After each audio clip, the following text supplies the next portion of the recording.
You don't know that song? Oh, I love song. Yeah. But the point is, we've come to the end of Reviewing the Crusade. This is the last week. Don't know if you can hear the showers or the drops of blessing. Lord, my glad feet. Yeah, the place is so dry. I'm just going to outline it, do the first one, and then Candice will take it away. Okay? Yes. So, the first one. So we did the last week of the crusade. Crusade ended what? 2 weeks ago? 2 weeks ago. 2 weeks ago, and we're still basking in what the Lord had shared with us over the crusade time. And the Sunday night, which was March the 24th, was Just a Verse Away. That was the title. The 25th was When Heaven Gets Silent.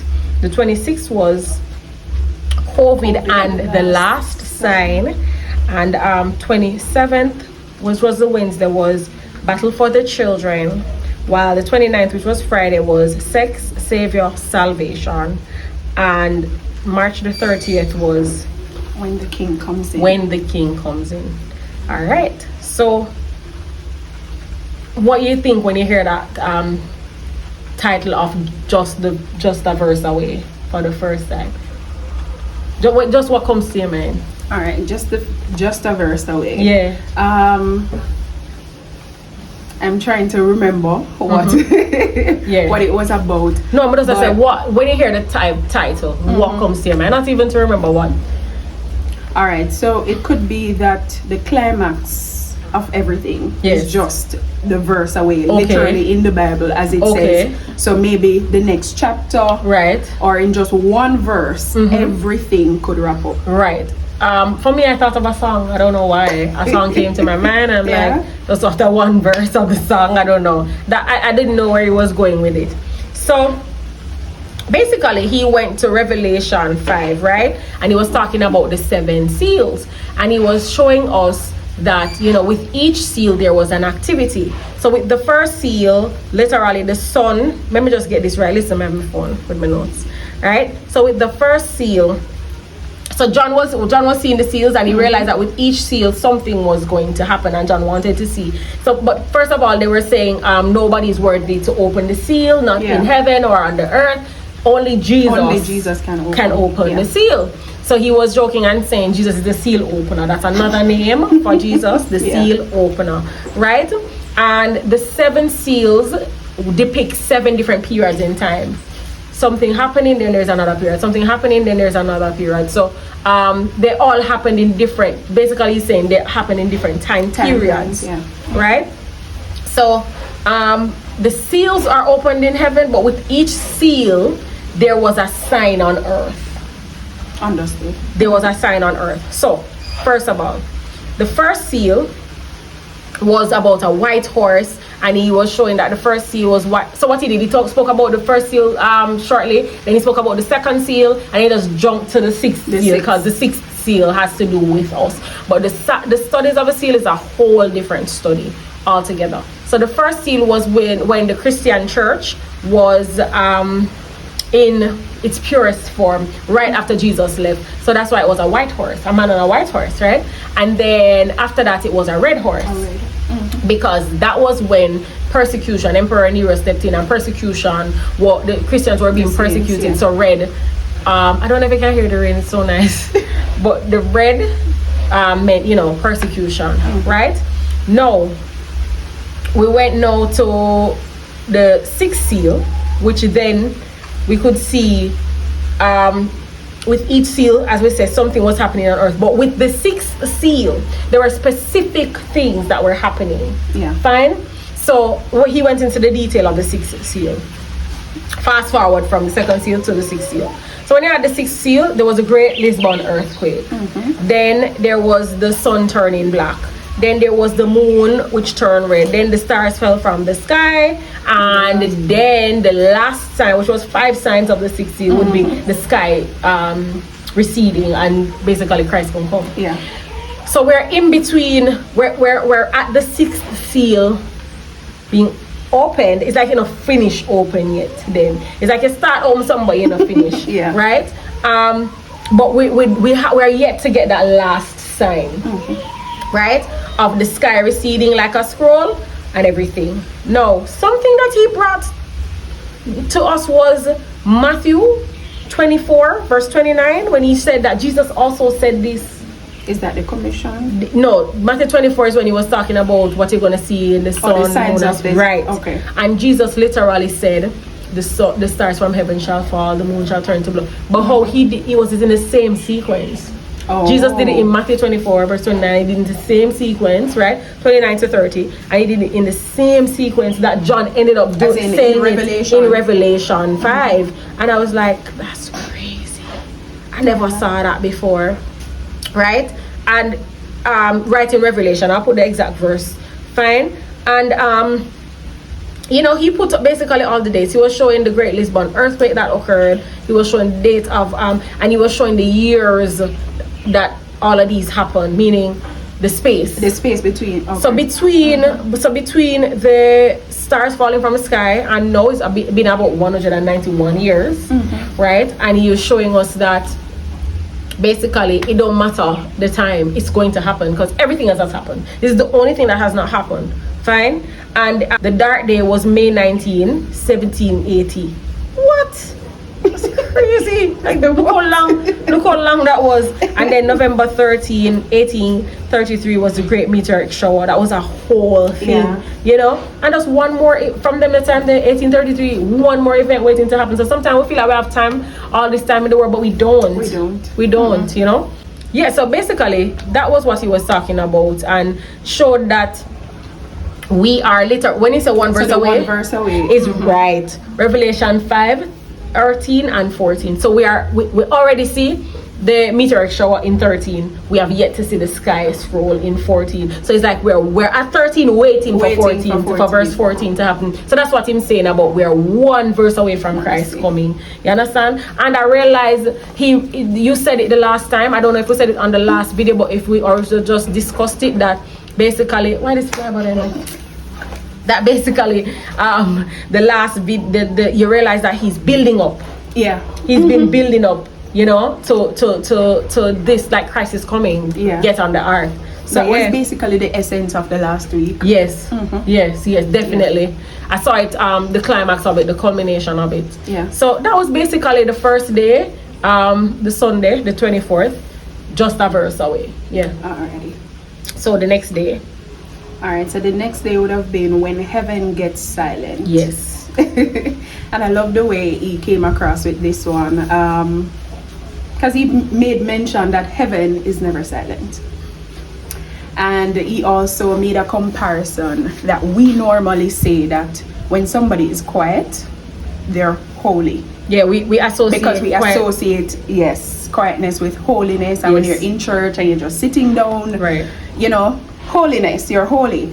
But that was not the case, where it says in Revelation that heaven, literally, there was heaven got silent for the space of half an hour. Yes. Right? And in the sermon that you just mentioned, he talked about the 6 seals. Right. And you would expect, and this was in Revelation 6, and you would expect that in Revelation 7 he was going to talk about the 7th seal. Right, that's not what happened. But that was not the case, because in Revelation 6 it ended with a question. Right? Who will be able, so after all these signs that you talked about, who shall be able to stand? And it's so fitting that we need to know that answer. Yeah. If you see a question like that, you definitely need the answer.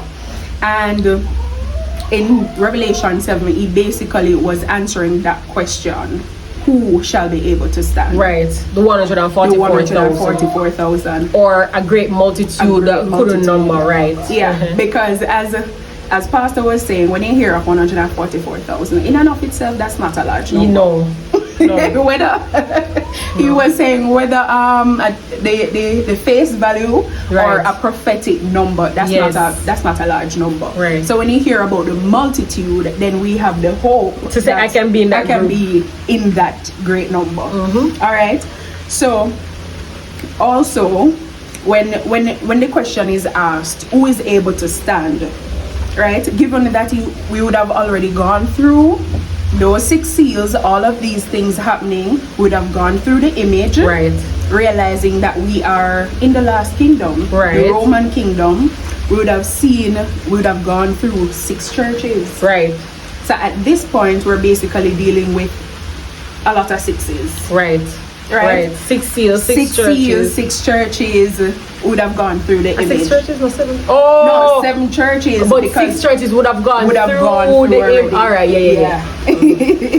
Right. So it's basically in chapter 7. In chapter 7, we are coming to the fact that we're preparing basically for the coming of God. Right. And the 7th seal, this is where God is going to put in his appearance. Yes. Right. So in the 7th seal, before Christ comes, there was a space where there was a time basically where heaven was silent, and the Bible says for half hour. Right. And when we think about that, and we have heard that so many times, Right. I would just think, oh, maybe it's just half an hour, But no. like 30 minutes. No. But we know that Revelation is a prophetic book. Right. Symbolism. Symbols straight through. Right. And we now have to decode. Right. Right. Right. So the half an hour you can definitely show it. How we get to What is the number. half hour? What Yeah. is half hour? Like If it's prophetic time, half hour, what is that in literal what time? is that in literal time? Is it that God needs 30 minutes to leave heaven, come down, get all of us? I want to know him no need a second. Exactly, him don't need a second. So what is the significance of this time? Right. And when you break it down, the Bible tells us that one day is equal to 1 year. Right. So one prophetic day Right. is equal to 1 calendar year as we Right, know right, it. right. And this is in Numbers 13, verse Numbers 34, 13. and Ezekiel Ezekiel. 4, 4 to 6. Yeah. Yes. And in order to basically know what 1 day is, so we can know what 1 year is, Yeah. we basically need to break it down. Right. In the for the Jewish calendar, Right. 30 days was in a month. Yes, so right. So when you times that by 12 for the whole year, you get 360. 360, yeah. Right? And 360 days in a year. Days in a year. Right. And we need to know, because we want to know what's 1 hour. Right. Half hour. Half hour, Right. basically. But when we get the 1 hour, we can Work divide it that out. by 2. Yeah. So basically, and there are 24 prophetic hours basically in the day. Or even literal. Or literal. 24 hours Yeah. in a day. So when we divide the 360 Yes. by the 24, Yes. we get 15. Okay, so let's go again. So 1 day Is is equal to 360 one. Okay, 1 day equal 1 year. Yes. Right? Fine prophetically, and that's based on numbers. And we know 1 year is 360 days. So one Days. prophetic year is 360 days. But we want half hour. We need half an hour. And then 24 hours are in one One day. day. So the 24 hours are going to equal over to the 360. To the 360. So if you want to get that, if you even, so you divide that now, say you want to get half, and you cross multiply. Exactly. You're going to get 7.5. You're going to get 7.5. Right. So when I'll work it out on the screen and you see it. exactly. So when we hear that there was silence in heaven Right. for half an hour, it simply means that heaven was silent for 7.5 days. Right. Right. Right? And that's a long time. Right. That's a long time. Why? Why? Yeah. Exactly. Why God needs such a long time? And as Tasia mentioned, you can do it in half an hour. In a second. Like Yeah. in a second. Yeah, no need, no You don't need. need so much time. Because we shall be changed in the twinkling of Right. an eye, Right. right? So basically, all who the point came across, all who would not have an opportunity or gotten an opportunity to keep a Sabbath, To keep the Sabbath. yeah, Will get the opportunity. get the There are gonna be 7 days, at least 7 days, Exactly. 7.5 days where because we're the going Bible to says travel and go to heaven. it didn't say for the space of half an hour. Right. So it's basically Yeah. it's an Approximation. approximate. Okay. Yeah. So that's basically it for 7.5 days. That's basically our journey to heaven. Right. Yeah. That's it. And straight. That's it. That's it. So something he mentioned was, I think at this point everybody was asking him to get an extra week, and he was like, sun melts butter, but it also hardens clay. And he was saying there was one time there was a crusade, because Candice and her us here were begging for a week, right? And yeah, we wanted a week, but he was like, he doesn't see the point of that. Noah preached for 120 years and nobody else went on the ark. You know, the Lord preaches also and allows the word to go out as a witness, and then shall the end come. There are some times when people will listen, there are other times there's nothing you can do but tell them and then leave it. That's it. Exactly. So he was talking about one time they went to he had a crusade, and they had a crusade for 5 weeks, and this old lady with them get like from her house for a crusade. She come every was sitting night at the front too, and she never baptized, and she never give her heart to the Lord. Maybe afterwards, but during the crusade she never did. So he's like, what's the point? How many we could have preached for 120 more years? And he was just talking about that. And you know, the point is, don't hear these messages and just sit and say, oh, good word. You know, because there's gonna be silence in heaven at one point. Exactly. Meaning, back to heaven being a noisy place. The angels are always shouting with a loud voice, holy, holy, holy, praise. You know, yeah. So let us not. And to be honest, in Adventism sometimes, and there are other, I guess there are also other denominations too that love the quietness. And so sometimes we feel like people are making noise, and I say, thank you, Jesus, and hallelujah, and shouting, and we are like, but we don't know what they have gone through or going don't through. Leave people alone, make them praise God. That's the point. In some denominations you have that, like people expect to be quiet and silent. Heaven not gonna stay so if you not make nice, you're not gonna end up going heaven, because you're gonna be praising and making nice all the time. You understand? But and the purpose is to worship God. The purpose is to worship. Yeah. And even the ultimate goal, he made the point that I'm not just here preaching because it's a ritual. But the purpose of all of this is to give your life to God before heaven gets silent. That is it. Because when probation is closed, we don't have, that's it. Yeah. That's it. Yeah. So give your life to God right now. Yeah. So that was Monday. So Tuesday was COVID and the last sign. And COVID and the last sign was very profound and very simple. A lot of us see COVID as it was very detrimental. It was very heart-wrenching. A lot of people died. But he brought out the fact that, you know, because of COVID, everybody's church locked. Yeah. Which means everybody was now online. Everybody and their mother online. In your living room, you watch it, right? Now, for the regular churchgoers, that may have been annoying, but the gospel is usually only preached in the four walls of the church. But here, we're having the gospel going everywhere in the four walls of your home, right? And basically, the Lord said, the disciples asked him, what is the sign of thy coming, right? And he said, Matthew 24:33, he said, when you shall see all these things, he was talking about the earthquakes, the wars, the famines, the pestilences, right? The rising crime, the lawlessness, everything, climate change, right? And Noah time and Lot time being repeated. You should know that my coming is near. But the last sign that he gave was this. He said that the gospel should be preached in all the world for a witness, and then shall the end come. And COVID was a fulfillment of that sign, because now COVID is going, everybody's getting a phone, everybody's getting a tablet, everybody has a laptop now. Even children who never used to, because they used to use their parents' devices, but because they had to do homeschooling online, remote learning, they are now the ones who have to get a tablet. So everybody and their mother and grandmother have a tablet. We're forced to.